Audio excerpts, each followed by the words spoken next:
अस्सलामुअलैकुम वरहमतुल्लाहि ताला वबरकातुहू। अल्लाह ताला तमाम मुसलमानों के जान माल इज़्ज़त व आबरू की हिफाजत फरमाए, तमाम मसाजिद मदारिस की हिफाजत फरमाए। दोस्तों, इससे पहले आपने मुफ्ती सलमान अज़हरी साहब के हवाले से हाई कोर्ट के वकीलों का बयान सुना होगा कि मुफ्ती साहब को ज़मानत मिलेगी या नहीं, रिहाई मिलेगी या नहीं। ये सारी बातें आप सुन चुके हैं। लेकिन इससे भी ऊपर सुप्रीम कोर्ट आता है। सुप्रीम कोर्ट के एक वकील हैं जो बहुत ही ज़बरदस्त वकील हैं। उन्होंने मुफ्ती साहब के बारे में बिल्कुल ही लेटेस्ट बयान दिया है। यह बयान हर आदमी को सुनना चाहिए, क्योंकि सुप्रीम कोर्ट के वकील मुफ्ती सलमान अज़हरी की रिहाई के बारे में बहुत बड़ी बात कह रहे हैं। पहले आइए उनका बयान सुन लेते हैं। अगर सब पे बराबर कार्रवाई होती तो मुसलमान समाज ये नहीं कहता हम जेल भरो आंदोलन करेंगे, वो कहते इस पे भी करो।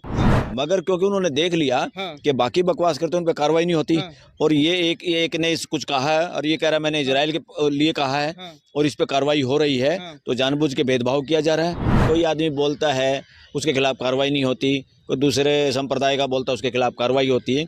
ये कहने का बहाना इस देश के नागरिकों को नहीं मिलना चाहिए। जो अपने आप को हिंदू का ठेकेदार कहते हैं, हिंदू धर्म का भी, हिंदू संप्रदाय का, वो भी कई बकवास कर चुके, किसी की जीभ काटने की, किसी इस तरह के इनाम की बातें कर चुके हैं, उन पे कार्रवाई नहीं हुई। तो हाँ, सरकार ऐसी होती है, सरकार सत्ता में बने रहने के लिए इस तरह के खेल खेलती हैं और बदनाम होता है सारा संप्रदाय। अब मान लो कोई हिंदुत्व के नाम पे मोदी कोई गलत काम कर रहा है या आरएसएस कोई गलत काम करे, हिंदू जिम्मेदार थोड़ा है इसके लिए, ये खुद जिम्मेवार हैं। हो सकता है इनकी राजनीति में हिंदुत्व की ठेकेदारी करने से, बोलने से, इस तरह की बकवासबाजी करने से इनको वोट का फ़ायदा होता, तो इसलिए करते हैं। मगर कानून को सबके साथ एक जैसा इलाज करना चाहिए। जमानत मिल गई अच्छी बात है, और जमानत देश के हर नागरिक को मिलनी चाहिए, क्योंकि कोई क्राइम है या नहीं है, एक्यूज्ड है, उसने सही ऐसा किया कि नहीं किया है, वो तो बाद की बात है, ट्रायल में फैसला होता है, कोर्ट करती है। देश के किसी भी आदमी पे मुकदमा चले, उसे चुपचाप उसको ट्रायल वो फेस करे, और जमानत सबको मिलनी चाहिए, क्योंकि बेल इज रूल, यानी बेल लोगों को मिलना लोगों का अधिकार है, ये कानून है, ये फंडामेंटल राइट टू लाइफ के तहत भी आता है। और जेल इज एक्सेप्शनल, जेल में तो रेयर एंड रेयर केस रखना चाहिए लोगों को, वरना रखना ही नहीं चाहिए।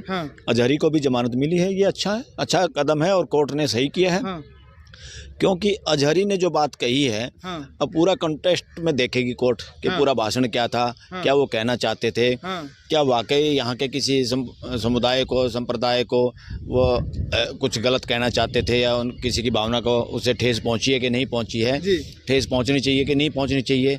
इतनी भी ठेस नहीं है कि किसी के कुछ बोलते ही कहेंगे मेरे को ठेस पहुँच गई, ये भी ठेस वेस का कोई मामला बनता नहीं। तो इस वजह से जमानत मिलना सबका अधिकार है, और जमानत मिलनी ही चाहिए, सबको जमानत मिलनी चाहिए समय पे।